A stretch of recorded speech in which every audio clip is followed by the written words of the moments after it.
Yes, James and Rita, instant karma. That's when it comes back and bites you in the bum, as it were. We've got a few here. You are too easy on Harry, I've got to tell you. I think you lead him off the hook. Why are you putting it all on Meghan, who, yeah, I'm no fan of hers, but Harry's no child. He is someone who's... Very true. I think he's got to own I think this... Rowan could be guilty of some misogyny there. Exactly, I'll be arrested if I go to Britain. I'll be arrested, exactly.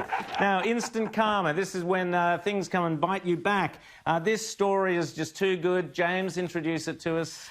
Well, basically, there's a Biden supporter in her car, and there's a Trump rally going on, and she's leaning out of her car. Note that, of course, she's on the driver's side of the United States, and she's leaning out. And have a look at what happens when she's spending more time screaming abuse at the Trump people than she is in control of her vehicle, and what happens next.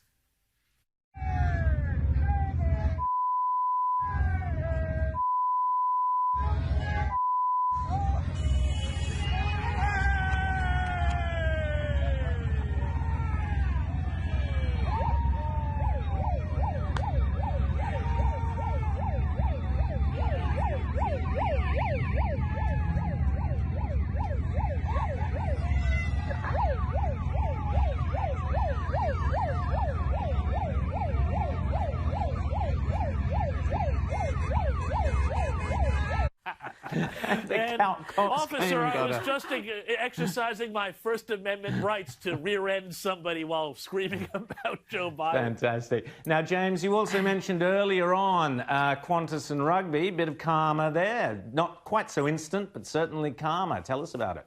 Well, it just does take a little while for these things to turn around, but you'll remember during the whole Israel-Folau thing how, you know, the people at Rugby Australia bent over absolutely backwards to make a big show about Israel Folau and his posts about his pretty personal thoughts on gay marriage. And there was a lot of talk about, well, was that about Qantas' sponsorship? Well, guess what? That Qantas sponsorship is no more. Pulled after 30 years. I think it's going to leave about a $5 million hole in the Rugby Australia budget. So there you go. Go woke, go broke, eventually.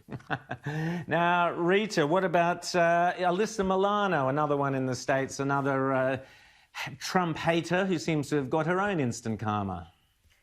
Yes, the former actress, you'd have to call her. She hasn't done much work lately. She's a big fan of defunding the police, but she had no qualms about calling the police, a big bunch of them, to her property when she thought she saw someone with a gun on her estate. It was actually just a kid shooting an air gun at squirrels. But it's funny how these defund the police types are the very first to call the cops if they detect any danger near them.